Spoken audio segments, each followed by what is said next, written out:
أيها الإخوة المؤمنون، سلام الله عليكم ورحمته وبركاته.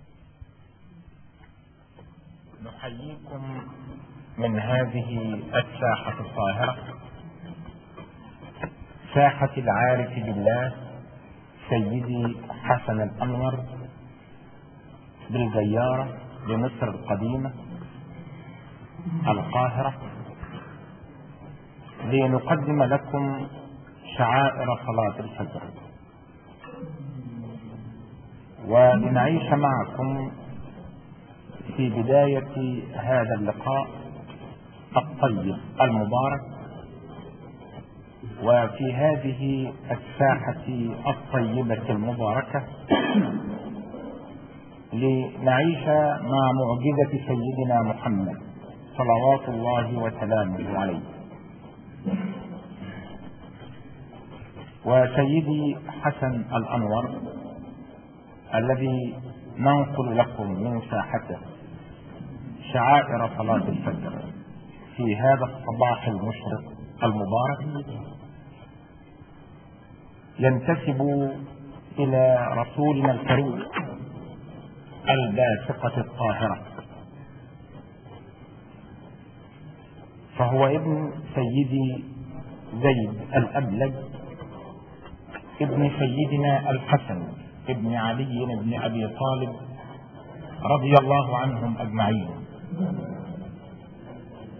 وهو والد كريمة الدارين السيدة نفيسة رضي الله تعالى عنها، وكان إماما عظيما مستجاب الدعوة،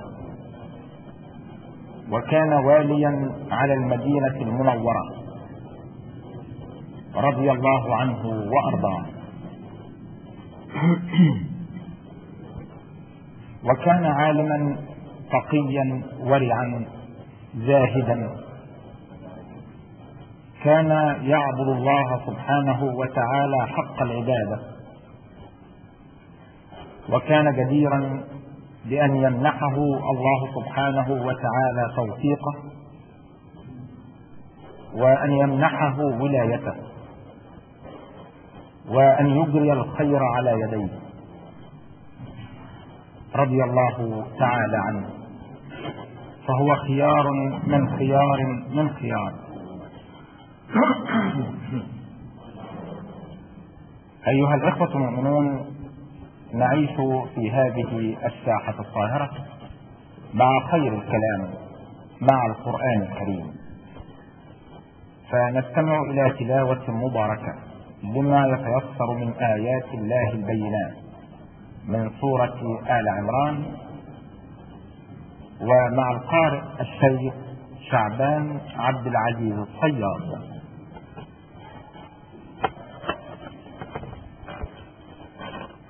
أعوذ بالله من الشيطان الرجيم.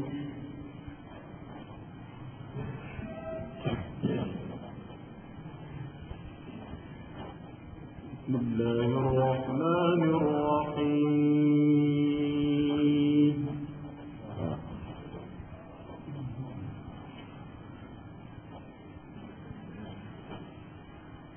ولا تحسبن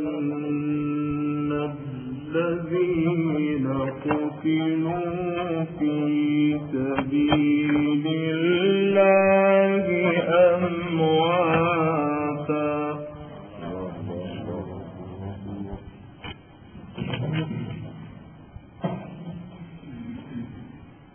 بل أحياء عند ربهم يرزقون.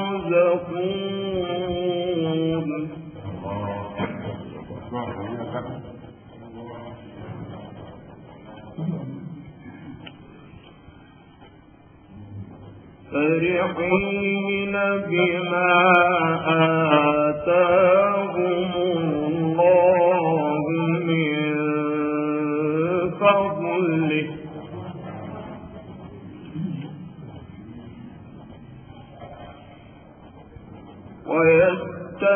ويستبشرون بالذين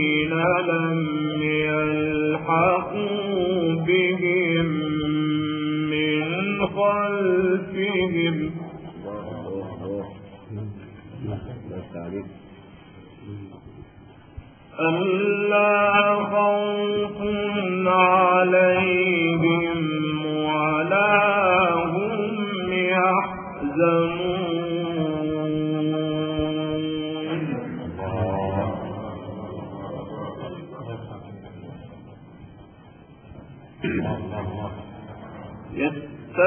يستبشرون بنعمة من الله وفضل وأن الله لا يضيع أجر المؤمنين.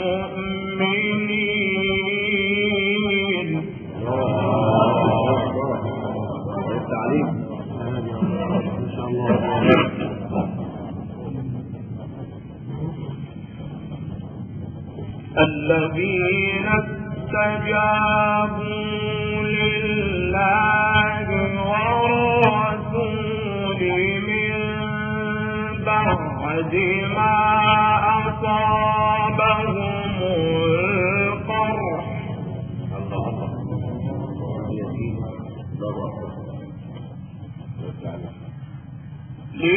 للذين أحسنوا منهم واتقوا أجر عظيم.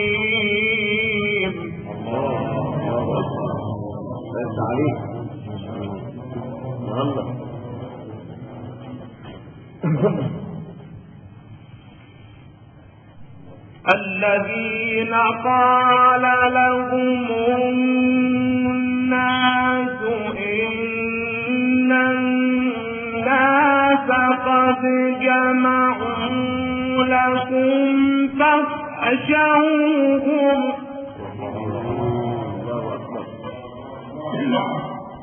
الذين قال لهم الناس إن الناس قد جمعوا لكم فاخشوهم فزادهم إيمانا.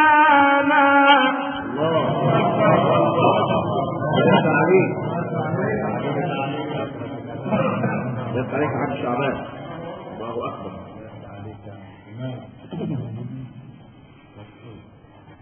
وقالوا حسبنا الله ونعم الوكيل.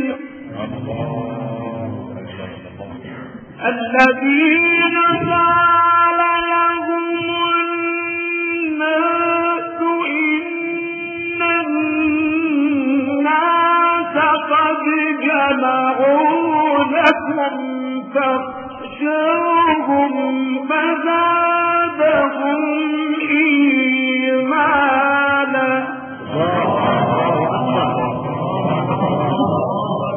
ليس عليك.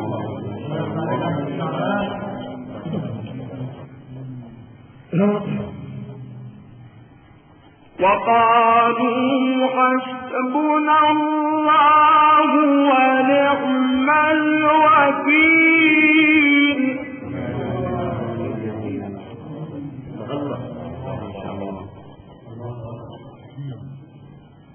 وقالوا حسبنا الله ونعم الوكيل.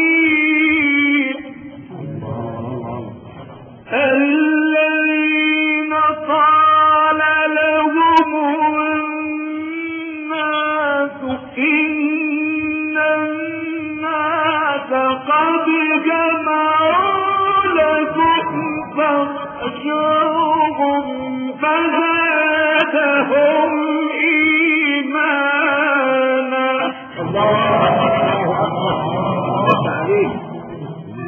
ليس عليك حق شعبان. الله نتيجة كتير. الله الله الله.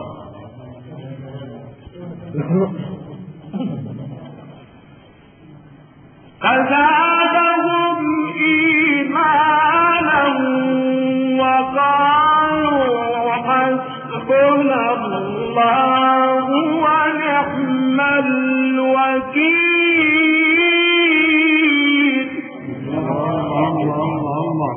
يا سيدي. اللهم صل على حضرة النبي. ما شاء الله. الله أكبر. فانقلبوا بنعمة من الله وفضل لم يمسسهم سوء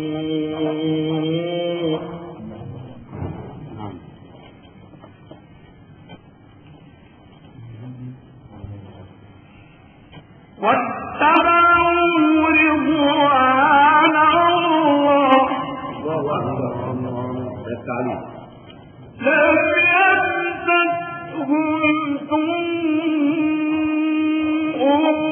واتبعوا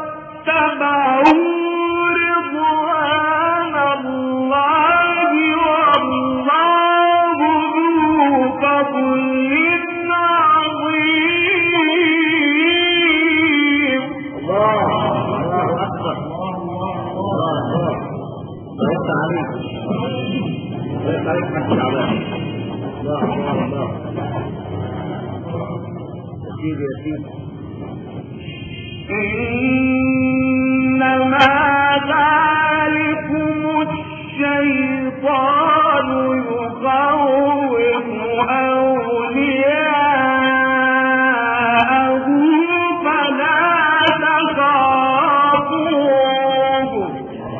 الله أكبر. الله فلا تخافوهم وخافون إن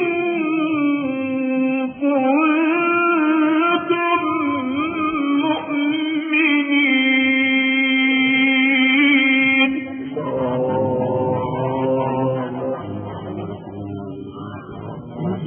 ما شاء الله.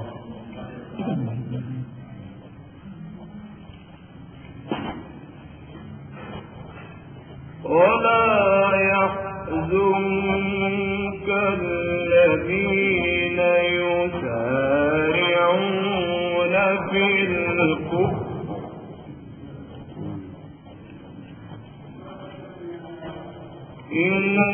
إنهم لن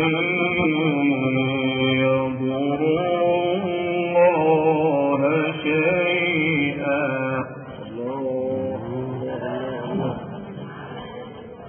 ولا يحزنك الذين يسارعون في الكفر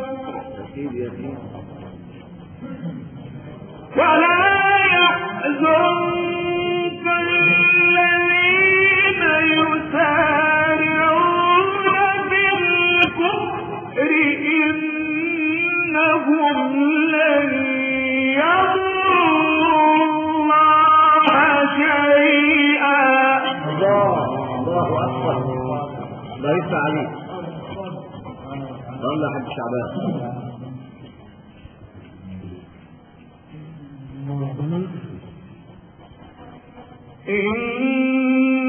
إنهم لن يضروا الله شيئا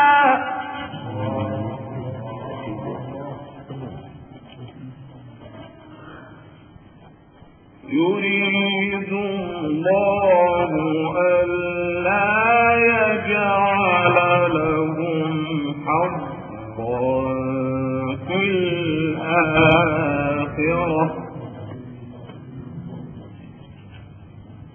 ولهم عذاب عظيم.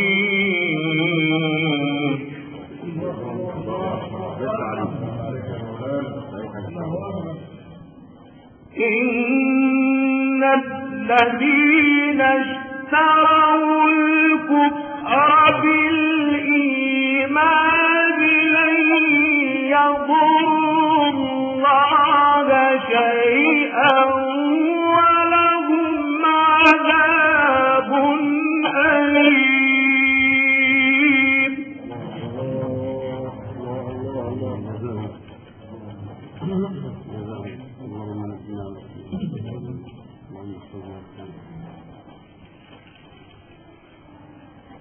ولا يحسبن الذين كفروا أنما نملي لهم خير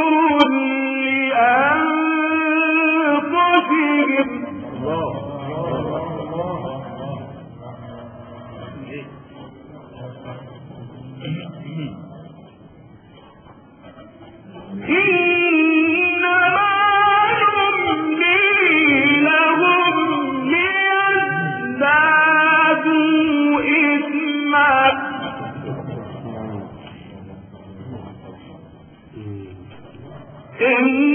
إنما نملي لهم ليزدادوا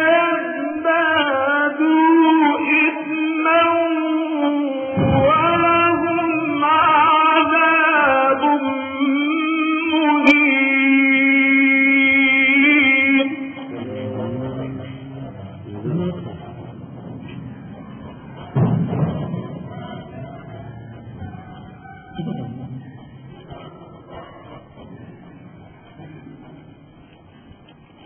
ما كان الله ليذر المؤمنين على ما أنتم عليه حتى يميز الخبيث من الطيب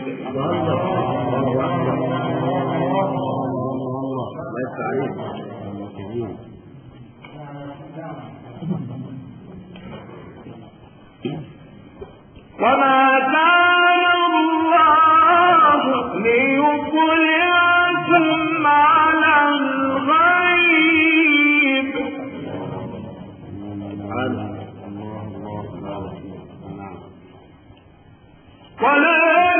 ولكن الله يجتبي من رسله من يشاء فآمنوا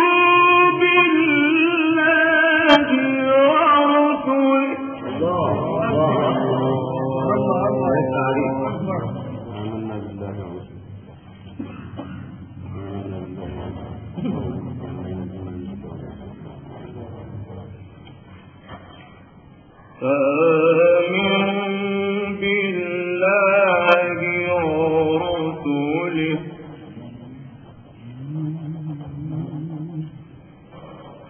وإن تؤمنوا وتتقوا فلكم أجر عظيم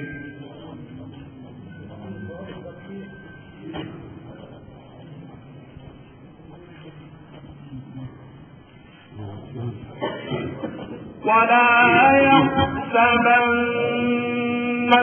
الذين يبخلون بما آتاهم الله من فضله هو خيرا لهم. الله أكبر. لست عليك حق الشعبان. الله عز وجل. بل هو شر لهم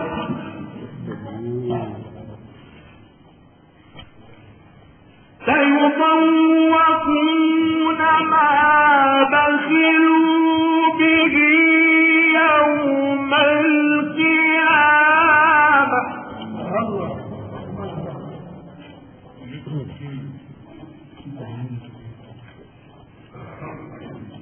ولله ميراث السماوات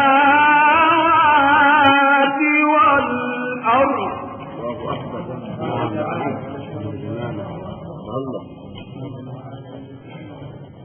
والله بما تعملون خبير.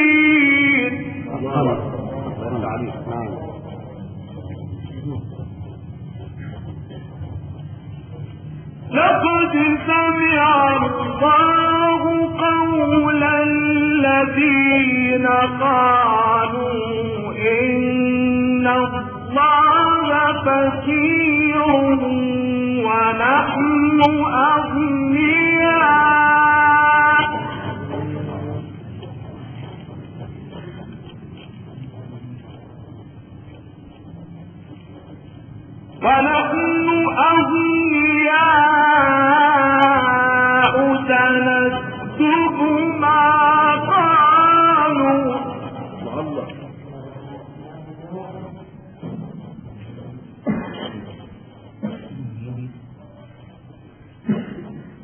سنكتب ما قالوا وقتلهم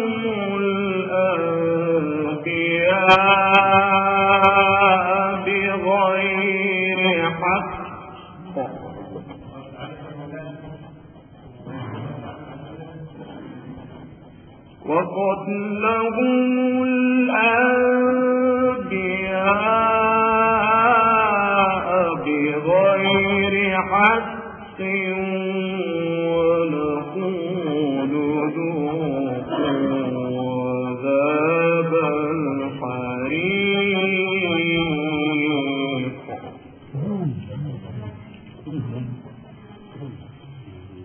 ذلك بما قدمت أيديكم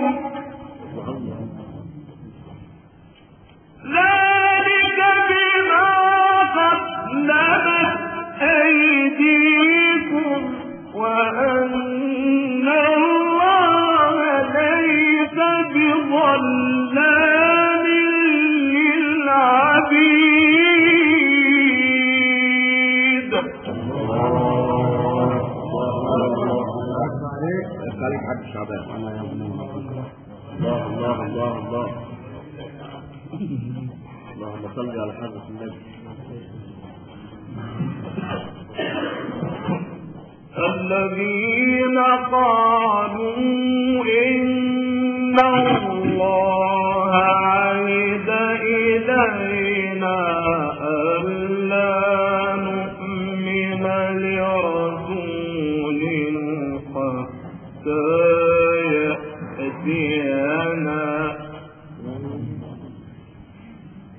حتى يأتينا بقربان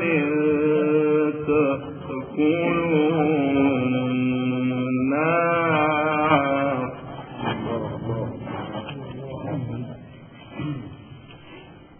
قل قد جاءكم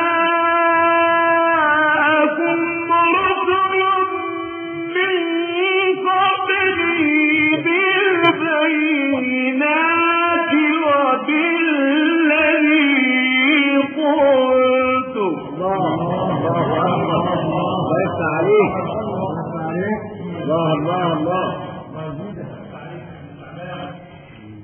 قل قد جاءكم رسل من قبلي بالبينات وبالذي قلتم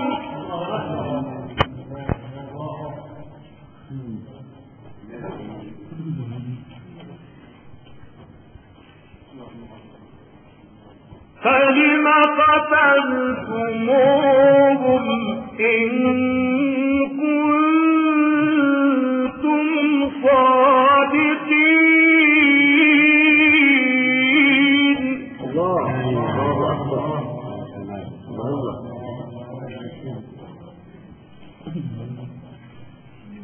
فإن كذبوك فقد كذب رسل من قبلك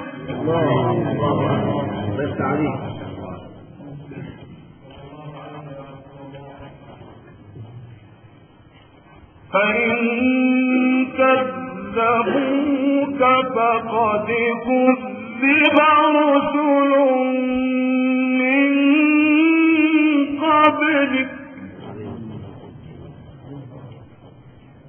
فقد كذب رسل من قبلك جاءوا بالبينات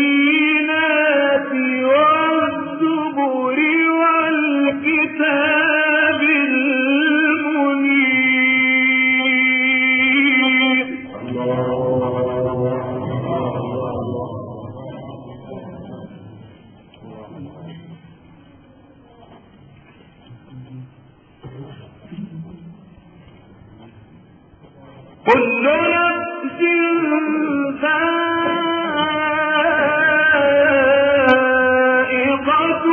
الموت.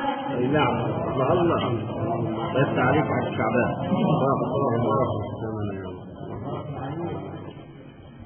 كل نفس ذائقة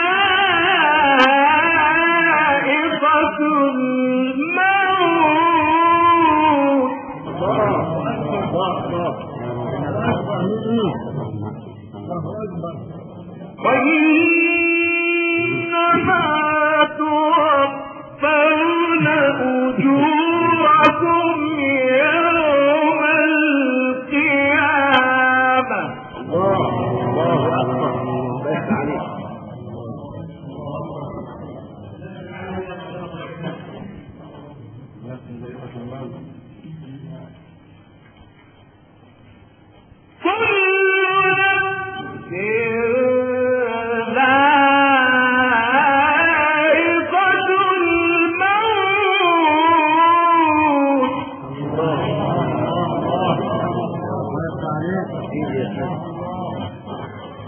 كل نفس ذائقة الموت وإنما توفون أجوركم يوم القيامة.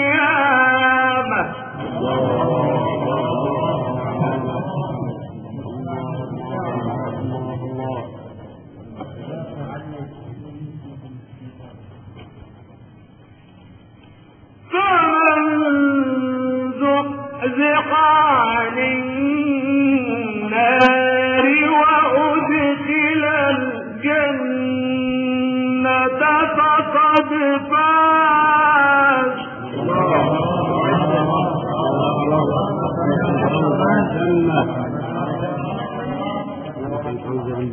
فمن زحزح عن النار وأدخل الجنة فقد فاز.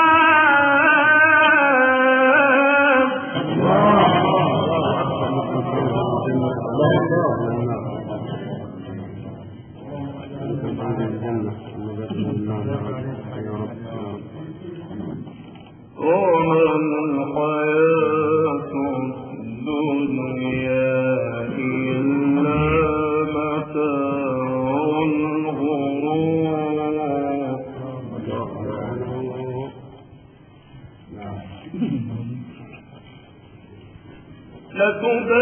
لتبلون في أموالكم وأنفسكم.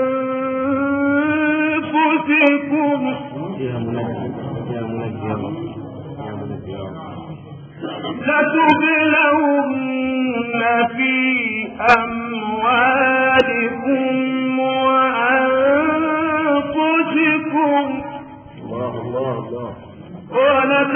ولتسمعن من الذين أوتوا الكتاب من قبلكم ومن الذين أشركوا أذى كثيرا.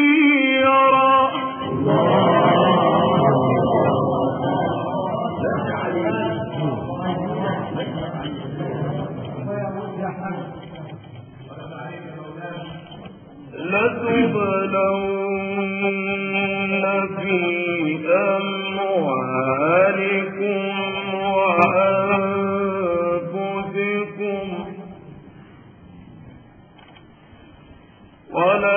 ولتسمعن من الذين أوتوا الكتاب من قبلكم ومن الذين أشركوا أذى كثيرا.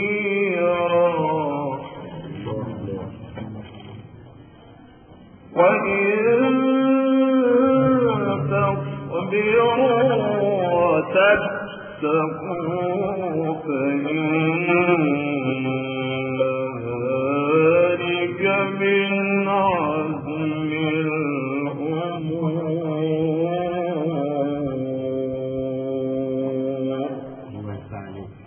صدق الله العظيم.